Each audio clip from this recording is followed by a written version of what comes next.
क्या अब हमें सरकारी नौकरी नहीं लगेगी? क्या अब हमें फ्यूचर में प्राइवेट जॉब करना पड़ेगा? क्या अब सरकारी वैकेंसी नहीं निकलेगी?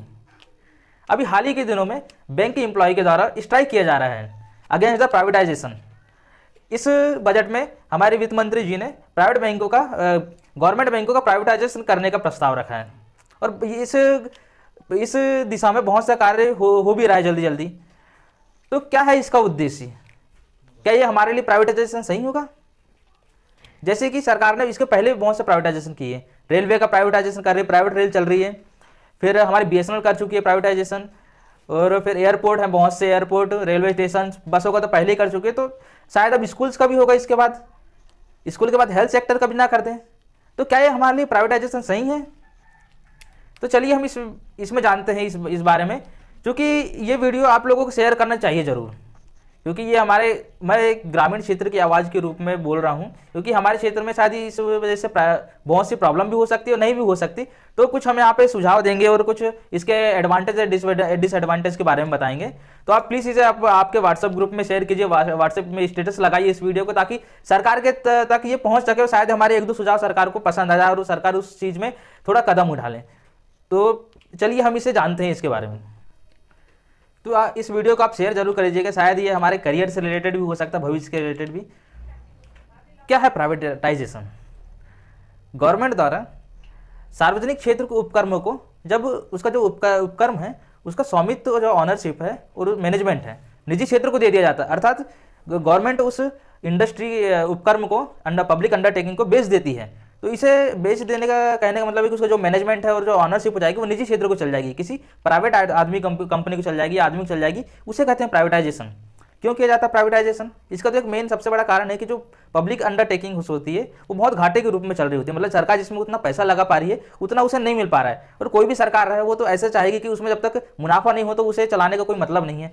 तो सरकार ने इसी उद्देश्य से प्राइवेटाइजेशन करती है कि उस जो जैसे कि पहले किए थे कि बसेस का किए थे कि बस ये कुछ दे नहीं रही थी, उससे घाटे होते जा रहा, तो उन्होंने क्या कर दिया कि बस को प्राइवेट सेक्टर को दे दिए, तो वो अब मुनाफा भी दे रही है और टैक्स भी वसूला जा रहा है उससे। तो वही इसमें भी वही इनका इंटेंशन है कि जो घाटे में चल रही है उसे निजी क्षेत्र को दे दिया जाए और उससे टैक्स वसूला जाए। टैक्स वसूलना उतना उद्देश्य नहीं है, लेकिन वो घाटे में चल रही है तो उसको अच्छा किया जाए, उसका प्रोडक्शन अच्छा हो सके सभी के लिए और सर्विसेज अच्छी मिल सके।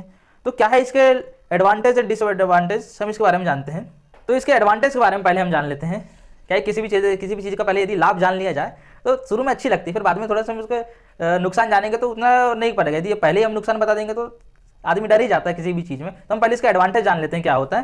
तो एडवांटेज होगा कि हमें बेस्ट क्वालिटी की सर्विस मिलेगी। जैसे कि बैंक में जाएंगे ज़्यादा लेट लतीफ़ी नहीं होगी, अच्छा काम होगा, बिल्कुल आओ भगत अच्छी होगी हमारी वहाँ पे। हेल्थ में यदि बात किया जाए तो हेल्थ में भी बहुत अच्छा काम मिले। जैसे गवर्नमेंट में कभी भी जाओ तो बहुत सारी भीड़ लग जाती है, तो वो नहीं होगा, जल्दी चेकअप हो जाएंगे और अच्छे से ट्रीटमेंट मिलेगा हमें वहाँ पर। और स्कूल सेक्टर में और बच्चों को अच्छी शिक्षा मिलेगी।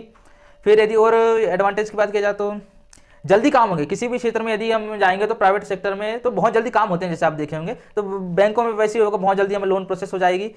किसी भी यदि कंपनी या फिर पब्लिक अंडरटेकिंग का प्राइवेटाइजेशन करने पे हमारे जो क्या होगा, विदेश से भी इसको खरीदने के लिए अट्रैक्शन बढ़ेगा विदेश वालों का। फिर विदेश से जब कोई आदमी खरीदेगा तो हमारी जीडीपी में एफडीआई बढ़ेगा, फॉरेन डायरेक्ट इन्वेस्टमेंट होगा। तो ये हमारे जीडीपी के लिए बहुत अच्छा साइन होगा, क्योंकि आपने देखेंगे 1991 से पहले एफडीआई आता नहीं था हमारे यहाँ पे, लेकिन जब उसे आना शुरू हो गया तो हमारी अर्थव्यवस्था भी खुले रूप में चलना शुरू हो गई। तो इससे क्या होगा, प्राइवेटाइजेशन करने से एफडीआई भी बढ़ेगी। यदि प्राइवेट चीज़ में चल जाए अंडरटेकिंग, पब्लिक अंडरटेकिंग यदि प्राइवेट चीज़ में चले जाए तो इससे क्या होगा, उसका प्रोडक्शन भी अच्छा बढ़ेगा। जैसे कोई पब्लिक गवर्नमेंट सेक्टर के अंडर पे रहने के बाद यदि उसका प्रोडक्शन अच्छा नहीं हो पा रहा था तो प्राइवेट सेक्टर में जाने के बाद उसका प्रोडक्शन भी अच्छा होगा। तो ये हमारे लिए भी अच्छा होगा और साथ साथ उस उपक्रम अंडरटेकिंग के लिए भी अच्छा होगा। फिर ये तो इसके बाद भी कुछ बहुत से लाभ हैं इसके बारे में, हम इसमें ज़्यादा डिस्कस नहीं कर पाएंगे। लेकिन हम अब इसके बारे में हम जानते हैं इसका डिसएडवांटेज के बारे में। तो हमने इसके लाभ के एडवांटेज के बारे में देखा, फिर हम इसके बारे में डिसएडवांटेज के बारे में देखते हैं, क्योंकि आपको ने देखी कि कैसा कैसा हमें इससे लाभ मिलने वाला था। लेकिन ऐसे लाभ का क्या जिसमें हमें ज़्यादा भुगतान करना पड़े, ज़्यादा पे करना पड़े। क्या हमें अब इसकी पॉलिसी नहीं पता ज़्यादा कि कैसा क्या इनका बाद में पॉलिसी बनाएंगे प्राइवेटाइजेशन करने के बाद। जैसे अभी हम देख पा रहे हैं कि बहुत से प्राइवेट सेक्टर में भी किसी भी चीज़ में, जैसे स्कूल की बात कर ली जाए तो यदि स्कूल में बच्चों को पढ़ाने जाए तो ज़्यादा इनकम देना पड़ता है। यदि हमारे पास ज़्यादा मतलब पे करना पड़ता है उन्हें, तो यदि हमारे पास उतनी इनकम ही नहीं रहेगी तो कैसे पे कर पाएंगे और क्यों मिल पाएगा, फिर हमें मिल ही नहीं पाएगी ये क्वालिटी सर्विस। तो ऐसी सर्विस हम क्या करेंगे जिससे हम ज़्यादा पे करना पड़े। तो चलिए हम इसके डिसएडवांटेज के बारे में बात कर लेते हैं कि क्या क्या डिसएडवांटेज होंगी इसमें। डिसएडवांटेज नहीं कहना चाहिए, लेकिन हम अपने गांव स्तर से सोच रहे हैं कि ऐसा हो सकता है प्राइवेटाइजेशन करने के बाद। तो चलिए हम देखते हैं इसमें गवर्नमेंट जॉब कम हो जाएगी। यदि जैसे कि बैंक सेक्टर में यदि प्राइवेटाइजेशन होगा तो बैंक की नौकरी से खत्म हो जाएगी, फिर रेलवे में यदि प्राइवेटाइजेशन होगा तो रेलवे की जॉब चली जाएगी हमारी सरकार गवर्नमेंट जॉब। तो इससे क्या होगा, गवर्नमेंट जॉब कम हो जाएगी। फिर गवर्नमेंट यदि कुछ नया डिपार्टमेंट भी नहीं बना रही जिससे कि गवर्नमेंट जॉब लग जाए, तो इससे क्या होगा, गवर्नमेंट जॉब जो बढ़ना चाहिए वो कम होते जाएगी। हमारा जो एरिया है, जो बहुत सा आजकल तो सब ट्रेंड ही चल रहा है कि गवर्नमेंट जॉब का, तो वो क्या हो जाएगा कि वो गवर्नमेंट जॉब कम हो जाएगी तो और अनएम्प्लॉयमेंट बेरोजगारी और बढ़ जाएगी। फिर सेकंड में आता है अनइक्वल आय होने से क्या होगा कि जैसे कि असमान आय रहेगी। जो नीचे तबके के जो लोग हैं, लोअर क्लास लोग हैं, उनके पास यदि पैसे नहीं होंगे तो वो सर्विस नहीं ले पाएंगे। तो इसका डिसएडवांटेज यही होगा कि इनको सर्विस भी नहीं मिल पाएगी। फिर थर्ड ऑप्शन हमारा जॉब की सिक्योरिटी नहीं रहेगी। क्या रहेगा, यदि प्राइवेटाइजेशन हो गया तो वो लोग प्राइवेट कंपनी वाले कभी जॉब की सिक्योरिटी नहीं देते। जैसे आपने कोरोना काल में देखा होगा कि बहुत से लोगों को निकाल दिया गया धड़ल्ले से। तो ऐसा नहीं होना चाहिए। क्या ह्यूमन राइट्स भी जरूरी हैं, तो इसके लिए क्या जॉब की सिक्योरिटी उन्हें देना चाहिए, ताकि कोई भी आदमी क्या अच्छे से भी काम कर सके। और जो थोड़ा अनएक्सपीरियंस जो रहता है, जो फ्रेशर्स रहते हैं, उन्हें भी थोड़ी सिक्योरिटी मिल जाएगी कि यार थोड़ा यदि थोड़ा इधर उधर इक्का दुक्का मतलब एक दो इधर उधर हो गया तो उसमें क्या रहेगी, उसे अच्छे से काम कर पाएंगे। नहीं तो वो डर के मारे काम ही नहीं कर पाएंगे कि यदि उन्हें फायर कर दिया जाएगा तो। फिर नेक्स्ट है हमारा कि यदि पूरा प्राइवेटाइजेशन हो गया तो फिर वहाँ क्या होगा, प्राइवेटाइजेशन में एम्प्लॉयमेंट के लिए हम वहाँ पे देखा होगा आपने, इंग्लिश ही मैंडेटरी होती है। यदि किसी बॉयज़ गर्ल्स को इंग्लिश नहीं आती तो वो क्या करते हैं कि इंग्लिश के आधार पर ही उनका टैलेंट तय किया जाता है कि यदि हाँ उसे इंग्लिश आ रही है, अच्छी इंग्लिश बोल रहा है फर्राटेदार, तो उसे क्या होगा, उसे जॉब में सिलेक्टेड कर लिया जाता है। मतलब मैक्सिमम टाइम यही होता है कि उसकी प्रेफरेंस इंग्लिश के आधार पर लिया जाता है। लेकिन फिर हम गाँव वाले लोगों को क्या होगा, जिन्होंने ना 12th तक की इंग्लिश ढंग से पढ़ा नहीं, मतलब ना उन्हें फैसिलिटी दी जाती है इंग्लिश पढ़ने की। फिर 12th के बाद वो सोचते हैं कि गवर्नमेंट जॉब मिल जाएगी, फिर गवर्नमेंट जॉब की तैयारी करने लगते हैं, वहाँ पर भी इंग्लिश नहीं सीख पाते। यदि फिर सडनली उनके साथ ये होगा कि यार अब प्राइवेटाइजेशन हो गया, सब अब प्राइवेट नौकरी करना है, तो उन्हें इंग्लिश सीखने का मौका ही नहीं मिलेगा। तो पहले क्या करना चाहिए कि पहले उन्हें प्रेशराइज किया जाए कि इंग्लिश पर प्रायोरिटी नहीं दी जाए। उन्हें टैलेंट देखना है तो इंग्लिश के आधार पर ना किया जाए, उन्हें वास्तविक जो रियल टैलेंट होता है उसकी पहचान करना चाहिए, इंग्लिश की बेस पर पहचान नहीं करना चाहिए। इससे थोड़ी प्रॉब्लम आ सकती है प्राइवेटाइजेशन के बाद। आपने देखे होंगे कि प्राइवेट बैंक में इंटरेस्ट रेट भी ज़्यादा होता है, इंटरेस्ट रेट जो ब्याज दर होती है वो भी ज़्यादा होती है। तो उसमें भी थोड़ी दिक्कत आएगी कि यार यदि लोअर क्लास के लोग यदि जाएंगे स्टेट बैंक के ऊपर निर्भर करेंगे, तो स्टेट बैंक में भी ऐसे बहुत सी भीड़ हो जाने के कारण फिर हमें प्राइवेट बैंक की ओर जाना पड़ेगा। तो प्राइवेट बैंक में इंटरेस्ट रेट यदि ज़्यादा होगा तो हम लोन लेने से भी थोड़ा हिचकिचाएंगे, तो वो दिक्कत आ सकती है हमारे सामने, वो प्रॉब्लम आ सकती है कि इंटरेस्ट रेट ज़्यादा होने के कारण प्राइवेट बैंक से शायद लोन ना ले पाए। तो जैसे कि मैंने आपको पहले बताया कि कंपनी के जॉब की सिक्योरिटी नहीं रहेगी प्राइवेटाइजेशन में। फिर क्या होगा, प्राइवेटाइजेशन करने के बाद एम्प्लॉयज़ की ह्यूमन राइट्स भी खतरे में होंगे। इसका खतरे में तो नहीं होंगे, लेकिन क्या होगा, ह्यूमन राइट्स के होने के चांसेस बहुत रहेंगे। क्या प्राइवेट कंपनियों के बारे में तो आप जानते ही हैं कि वहाँ पे किस तरह का वर्कलोड करना पड़ता है कि एम्प्लॉय को। तो इस क्षेत्र में सरकार को भी ध्यान देना चाहिए कि ह्यूमन राइट्स सेफ रहे एम्प्लॉय के।